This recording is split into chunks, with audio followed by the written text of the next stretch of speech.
आज 10 मई है और जब मैं सुबह उठी तो मेरे फ़ोन पे मैसेज था। मेरे बेटे और बहू के मैसेज ने मुझे याद कराया कि आज दुनिया में मदर्स डे मनाया जा रहा है। उन्होंने मुझे बेस्ट विशेस कहे और अनायास ही मुझे 12 साल की जमालो याद आ गई, जो अपने माँ बाप की इकलौती बेटी है। लेकिन वो 100 मील पैदल चली थी तेलंगाना से छत्तीसगढ़ अपने घर पहुंचने के लिए। वो मजदूरी करने गई थी, लेकिन वो वापस लौटी बाकी मजदूरों के साथ भूखी प्यासी। उसने दम तोड़ दिया। अपने घर से शायद 14 किलोमीटर दूर रह गई थी। उसकी माँ आज क्या सोचती होगी। वो तो उसकी अकेली बेटी थी। मैं सोच रही थी कि जो मजदूर अपने साइकिल पे अपनी पत्नी को पीछे बिठा के 2 बच्चों के साथ निकल पड़ा था अपने गांव के लिए कि मुझे जाना है, काम बंद हो गया है, पगार भी नहीं मिल रही है, राशन भी नहीं पूरा पड़ रहा है, मैं जाऊंगा कहीं खेती में काम कर लूंगा। रोड पर एक्सीडेंट होता है, दोनों पति पत्नी मर जाते हैं और वो 2 नन्हे मुन्ने बच्चे जख्मी अब अपने रिश्तेदारों के पास है। वो माँ तो चल बसी, उसको कौन बेस्ट विशेस देगा। उसके तो बच्चे रह गए यहाँ पर। फिर मुझे याद आ रही थी कि जो बच्चे अभी भी पैदल चल रहे हैं छोटे मोटे, उनको तो मालूम ही नहीं है उनकी माँ को भी कितना कष्ट है। कुछ बच्चों की बच्चे गोदी में हैं, कोई कंधों पे चढ़े हुए हैं। उनकी माँ को कौन बेस्ट विशेस देगा कि वो ठीक रहे। उसके पैरों में भी छाले पड़ गए। और वो जो माँ बनने वाली है, जिसके पेट में बच्चा है, लेकिन वो मीलों चल रही है क्योंकि लॉकडाउन में काम धंधा चौपट हो गया परिवार का। अब उसको घर जाना है क्योंकि अनाज भी नहीं है, फिजिकल डिस्टेंसिंग भी नहीं हो रही है। तो फिर घर ही चलो, देखा जाएगा क्या होगा। मुझे याद आ रही थी उन माँ बाप की और उन माओं की, खास करके जो बिलख बिलख के रोई होंगी जब रेल पटरी से उनके नौजवान बच्चे कट गए। उनके आगे बच्चे कट गए तो दादी माँ भी चिंता कर रही होंगी, पोते पोतियाँ भी कट गए। वो जो सब कट गए, उनकी माँ को, जिनकी माँ भी साथ चली गई, और जो मरे जिनकी माँ अभी जिंदा है, उनको कौन मदर डेज मनाएगा, उनके लिए कौन भूलेगा। मुझे याद आ रही थी कि अभी 7 तारीख को ही तो घटना हुई विशाखापट्टनम में। मरने वालों में 2 बच्चियां भी थी। उनकी माँ को बेस्ट विशेस कोई कह सकता है क्या? क्या उसको कोई मदर डे की बात याद करा सकता है? हमारे वो सारे नौजवान जो कठुआ में प्रदर्शन कर रहे थे, जो पठानकोट में प्रदर्शन कर रहे थे, मैं कल की ही बात कर रही हूँ, जो सूरत में कर रहे थे, अहमदाबाद में कर रहे थे, कई शहरों में कर रहे हैं। हमें अपने घर जाने दो। और याद रखिए, इनमें बहुत नौजवान हैं जिनकी माएं अभी जिंदा हैं। वो अपने परिवार में जाना चाहते हैं। उनकी माताएं भी उनको याद कर रही हैं। उनको कौन मदर्स डे कहेगा?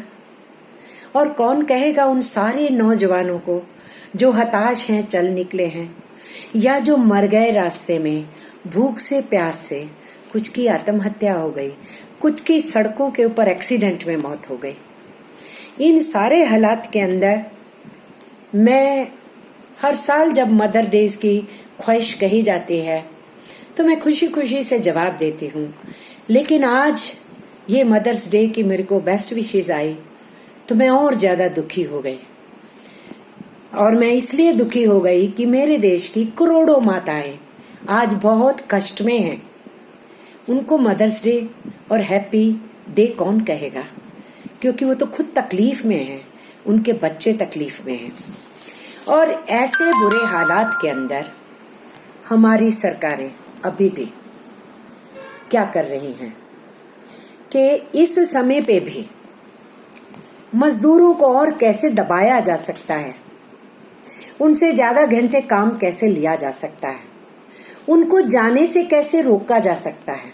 क्योंकि मालिकों का प्रेशर है, सरकारों के ऊपर बिल्डर्स का प्रेशर है, इसलिए मजदूर अपने घरों में नहीं जाना चाहिए। जैसे उसको होम सिकनेस नहीं है, जैसे वो रोबोट है, उसका मन नहीं है परिवार में जाने का, जैसे उसके परिवार वालों को नहीं लगता है कि उनको अपने परिवार के सदस्य से मिलना है, जैसे ये केवल सिर्फ अपर मिडिल क्लास और अमीरों के लिए ही है कि उनको होम सिकनेस लगती है, उनको अपने परिवार के सदस्यों से मिलना होता है। इसलिए ब्लूप्रिंट बिल्कुल ठीक ठाक है कि हवाई जहाज से लोग आ रहे हैं, आना चाहिए उनको भी, मैं भी इसका समर्थन करती हूँ। पर क्या सरकारें उनके लिए केवल सोचेंगी? 45 दिन के लॉकडाउन के बाद भी इस देश के अंदर ठीक तरीके से फंसे हुए श्रमिकों को, जिनका काम खत्म हो गया, वेतन खत्म हो गया, कोई उनको मदद नहीं, इमदाद नहीं, भूखे हैं वो, ऐसी सिचुएशन में वो पैदल निकल पड़े हैं, मीलों मील पैदल निकल पड़े हैं। तो फिर इस स्टेज पे सरकारों को समझ में नहीं आई कि फौज से फूल बरसवाने की बजाय ये अब सड़कों पे कई दिनों के चले हुए हताश कहीं कहीं आराम कर रहे हैं, और रेल पटरी पे गहरी नींद आ जाए तो ट्रेन ऊपर से गुजर जाती है, कट जाते हैं। ये समय है कि फौज की मदद ली जाती। जो जगह जगह स्ट्रैंडेड हो गए हैं रस्तों पे, कम से कम उनको लिफ्ट करा दिया जाता और उनको घरों पे पहुंचाया जाता, और बाकी सब लोगों को आश्वस्त किया जाता, आश्वासन दिया जाता, भरोसा दिया जाता, प्यार और प्रेम से बताया जाता कि हाँ, आपको भी घरों में भेजा जाएगा, और उनके लिए तेजी से रेल का और बस का इंतजाम किया जाता। लेकिन वो सब नहीं है। मजदूर के प्रति कंटेम्प्ट है, गरीब के प्रति कंटेम्प्ट है, और ये अब साफ दिख रहा है जिस तरीके से श्रम कानूनों के ऊपर हमला हुआ। क्या हमला हो रहा है? 134 बरस पहले मजदूरों ने लड़ाई शुरू की कि हमारे काम के घंटे 8 होने चाहिए। पूरी दुनिया के अंदर संघर्ष हुआ। काम चाहिए, काम का वेतन चाहिए, सुरक्षा चाहिए काम के स्थान पे, और हमें काम के घंटे सुनिश्चित चाहिए। ह्यूमन बीइंग्स हैं, जानवर नहीं हैं हम, रोबोट्स नहीं। तब तो रोबोट नहीं थे, यही सिमुली दे सकता था मजदूर कि हम जानवर नहीं, हम इंसान हैं। और आज उनके अधिकारों पे हमला है, वो चर्चा मैं करना चाहती हूँ। ये माताओं का दिन है, अगर आज मदर्स का दिन है तो उनके बच्चों का भविष्य क्या है, जिन बच्चों के पुरखों ने लड़ा और श्रम कानून हासिल किए। उत्तर प्रदेश की सरकार ने निर्णय ले लिया कि 1000 दिन तक, यानी 3 वर्ष तक 38 कानून लागू ही नहीं होंगे उत्तर प्रदेश में, केवल 4 कानून जिंदा रहेंगे। वो उनकी मजबूरी है, इसलिए जिंदा रहेंगे। उससे कोई उनको जिंदा रख के कोई और विशेष फर्क नहीं है, क्योंकि उसमें भी काम करने वाले सबके ऊपर जो श्रम कानून निरस्त कर दिए गए हैं, उनके निरस्त होने का बहुत बड़ा नुकसान होने वाला है। काम के घंटे जितने मर्जी होंगे, कोई इंस्पेक्शन नहीं होगी, कोई स्वास्थ्य की सुविधा नहीं होगी, कोई आप शिकायत नहीं खड़ी कर सकते, कहीं डिस्प्यूट खड़ा नहीं कर सकते, कहीं गुहार नहीं लगा सकते, कहीं आप कोर्ट नहीं जा सकते।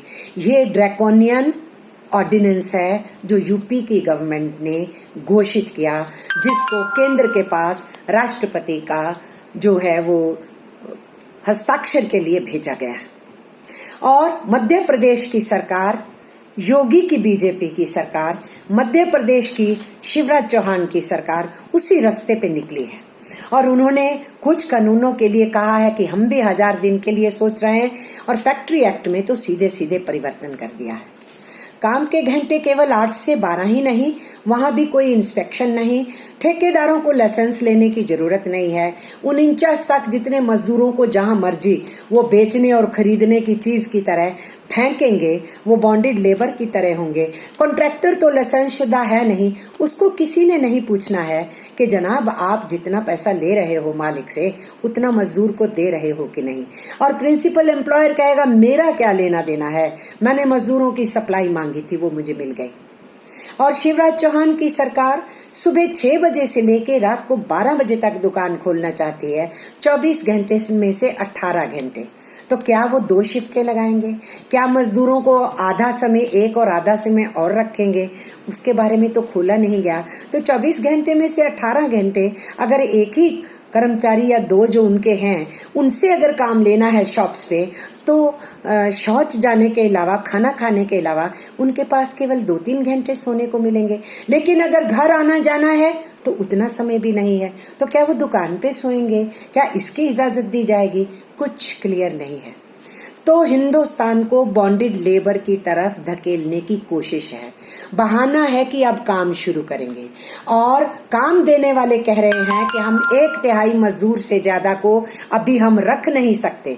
तो फिर ये सब बवाला क्यों हो रहा है? जब मजदूर घर में जाना चाहते हैं, जो घर चले गए थे जनवरी में, दिसंबर में, वो वापस आके काम करना चाहते हैं। इनमें से भी बहुत से मजदूर, अगर उनको रहने की, खाने की ठीक जगह हो, उनमें से बहुत से कह रहे हैं कि अगर काम शुरू कर रहे हैं तो हम रहने को तैयार हैं। लेकिन बहुत से हैं जो कह रहे हैं हम पहले घर जाएंगे, उसके बाद हम वापस आएंगे। तो जब 1/3 से ज्यादा से काम ही नहीं लेना चाहता है मालिक, तो फिर इन कानूनों में इतनी तेजी से तब्दीली करने का मतलब क्या है? गुजरात की सरकार ने भी कह दिया हम 8 से 12 घंटे भी काम लेंगे तो हम ओवर टाइम नहीं देंगे। और अब गुजरात की सरकार कह रही है कि वो योगी की सरकार और मध्य प्रदेश की सरकार के शायद नक्शे कदमों पे चल के वो 1200 दिन के लिए, यानी 3 साल से भी ऊपर, कौन सा बहाना है? काम शुरू करना है। और कौन सा बहाना है? 3 बरस के बाद जो है ज्यादा रोजगार पैदा हो जाएंगे। झूठ के ऊपर झूठ बोला जा रहा है, केवल स्लेव लेबर खड़ा करने के लिए।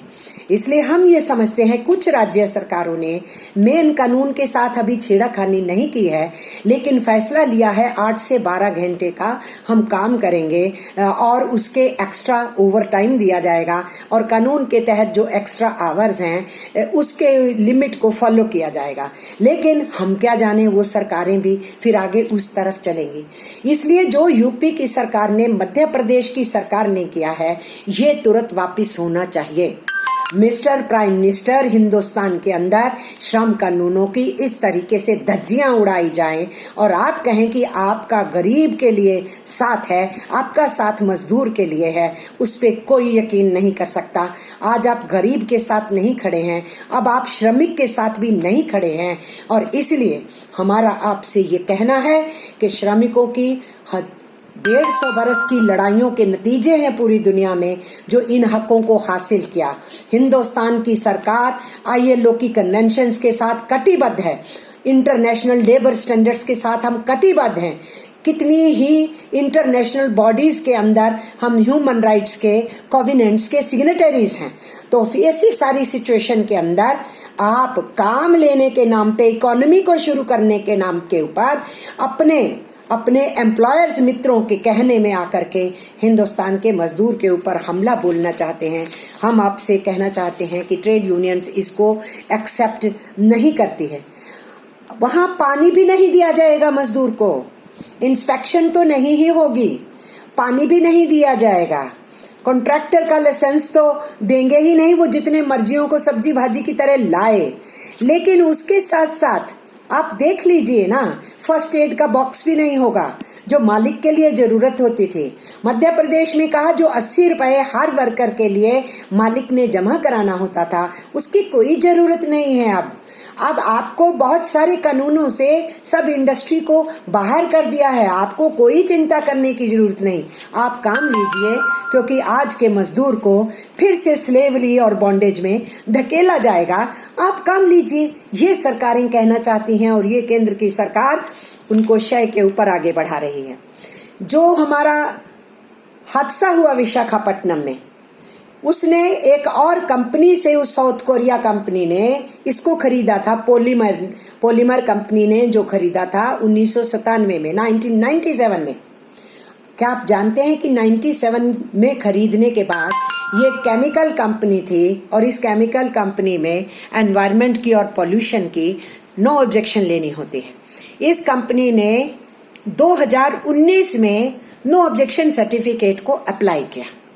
तो जब हिंदुस्तान के अंदर ये हालत है कि बड़ी बड़ी कंपनियां हिंदुस्तान में आके देश के कानून को पूछती नहीं, और देश में जो मौजूद कानून है उनकी धज्जियां उड़ती रहती हैं, उनका वायलेशन होता है। ऐसी स्थितियों में जब पहले से ही कानून नहीं ठीक से फॉलो किए जाते, ऐसे हालात के अंदर जो मौजूदा कानून है उनको भी तोड़ना मरोड़ना, उसको ध्वस्त करना, क्या देश को आगे बढ़ाने का काम है या देश को गर्त में फेंकने का काम है? इस देश में अनएम्प्लॉयमेंट बहुत बढ़ जाएगी ऐसे हालात में, कुपोषण बढ़ जाएगा, हमारा मजदूर बीमारियों का और शिकार होएगा। कोविड-19 से तो किसी समय हम निकल आएंगे ये देश बाहर, लेकिन आम बीमारियों से कुपोषित मजदूर, बिना काम वाला मजदूर, ज्यादा घंटों काम करने वाला मजदूर, स्वास्थ्य सेवाओं से वंचित होने वाला मजदूर मरेगा। ये हिंदुस्तान के साथ, उसके अवाम के साथ एक बहुत बड़ी ज्यादती है। मैं एक बार फिर हिंदुस्तान के सभी गांव और शहर के आवाम के साथ अपील करना चाहती हूँ। मिडिल क्लास के साथ अपर मिडिल क्लास के पास भी अपील करना चाहती हूँ। मैं पत्रकार बंधुओं को जो संजीदा है इन प्रश्नों को उठा रहे हैं, उनसे अपील करती हूँ कि और तेजी से उठाएं। और जो गोदी मीडिया है, मोदी मीडिया है, उनसे कहूंगी आप नींद से बाहर निकलिए, सच्चाइयों को देखिए, ऊपर हवा में नहीं तैरिए। और यही बात मैं सबसे एक बार फिर कहने के साथ साथ अपने श्रमिक बंधुओं से कहूंगी, ट्रेड यूनियंस आपके साथ खड़े हैं। श्रमिक आंदोलन को झुकना नहीं है। जब हम अंग्रेजी राज में अपने लिए यूनियन बनाने के अधिकार को लीगलाइज कर सकते थे, कंपनसेशन कानून ले सकते थे, हम अपने ही देश के अंदर बहुत से हकों को हासिल करते हुए हम payment of wages act, minimum wages act ले सकते थे। ये सब कुछ हम कर सकते थे। आजाद हिंदुस्तान के कॉन्स्टिट्यूशन में हमने बहुत कुछ हासिल किया है, बहुत से कानून इस देश में हासिल किए हैं। तो ये कानून को तोड़ने वाले, ध्वस्त करने वाले, मरोड़ने वाले, झूठी बात करने वाले, इनसे भी हमें ही निपटना होगा।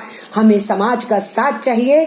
और श्रमिकों से मैं कहूंगी, हिम्मत नहीं छोड़ना है, डरना नहीं है, बेखौफ रहिए और आंदोलित रहिए। कल 11 मई है। आप लोगों ने, AITUC ने जो आह्वान किया है, उस आह्वान के बल के ऊपर पूरे देश के अंदर प्रतिरोध जताइए इस बात को कि हम इन कानूनों पे, श्रम कानूनों पे जो हमला है उसको स्वीकार नहीं करते। इसी तरीके से सारे श्रमिक संगठन एक हो रहे हैं और वो इकट्ठा होकर के माइग्रेंट वर्कर्स के कानून के सिलसिले में प्रधानमंत्री से लिखे हैं। और उसके साथ साथ पूरे श्रमिक आंदोलन को मिलजुल करके लड़ने के लिए भी कुछ कार्यक्रम लेकर के आएंगे। उसका भी हम इंतजार करेंगे और हम लड़ाइयों में आगे बढ़ेंगे। आज मैं इतने के ही साथ सभी माताएं जो दुखी हैं, मैं उनके साथ खड़ी हूँ। वो माताएं जो अपने बच्चों के साथ हैं, खुश हैं, उनकी खुशी में शामिल होना चाहती हूँ। जो गमी में, मैं उनकी गमी में शामिल होना चाहती हूँ। और इस मौके के ऊपर सबको नमस्कार, प्रणाम, आदाब, सत श्री अकाल और जय हिंद।